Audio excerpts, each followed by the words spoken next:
அண்மை செய்தியை பார்த்துக் கொண்டிருக்கிறோம். இந்திய கம்யூனிஸ்ட் மூத்த தலைவர் நல்லக்கண்ணுவின் உடல்நிலை குறித்து தமிழக வெற்றிக் கழக தலைவர் விஜய் தொலைபேசியில் கேட்டறிந்திருக்கிறார். இது தொடர்பான கூடுதல் விவரங்களோடு இணைகிறார் எமது செய்தியாளர் முனாஃப். வணக்கம் முனாஃப், உங்களிடம் இருக்கும் தகவல்களை சொல்லுங்க. இந்திய கம்யூனிஸ்ட் கட்சியின் மூத்த தலைவர் நல்லக்கண்ணு உடல்நிலை குறித்து தற்போது தமிழக வெற்றிக் கழக தலைவர் விஜய் தொலைபேசி வாயிலாக நலம் விசாரித்திருக்கிறார்.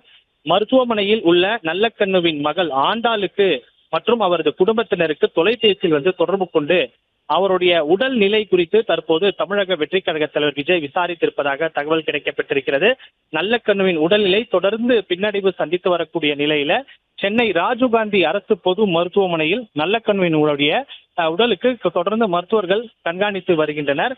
அரசியல் கட்சி தலைவர்கள் காலை முதலே மருத்துவமனை நோக்கி படையெடுக்க தொடங்கியிருக்கிறார்கள். இந்த நிலையில சற்று நேரத்துக்கு முன்பு நல்லக்கண்ணு உடல்நிலை குறித்து நடிகர் ரஜினிகாந்த் நலம் விசாரித்த நிலையில தற்போது தமிழக வெற்றிக் கழக தலைவர் விஜய் அவர்கள் தற்போது நல்லக்கண்ணுவின் மகளுக்கு தொலைபேசி வாயிலாக நலம் விசாரித்திருக்கிறார். அதே போல மருத்துவமனையில் நல்லக்கண்ணுக்கு வழங்கக்கூடிய சிகிச்சை முறைகள் குறித்தும் நடிகர் விஜய் அவர்கள் தொலைபேசி வாயிலாக பேசியிருக்கிறார். இதை தவிர கம்யூனிஸ்ட் கட்சியினுடைய மூத்த தலைவர்களிடமும் நடிகர் விஜய் பேசியிருப்பதாக தகவல் கிடைக்கப்பட்டிருக்கிறது. 20 நாட்களாக தொடர்ந்து சென்னை ராஜீவ்காந்தியில் இருக்கக்கூடிய அரசு பொது மருத்துவமனையில் நல்லக்கண்ணு சிகிச்சை பெற்று வருகிறார். கடந்த 22ஆம் தேதி அவருக்கு அவருடைய உடல்நிலை சிகிச்சையில் பின்னடைவை சந்தித்தது.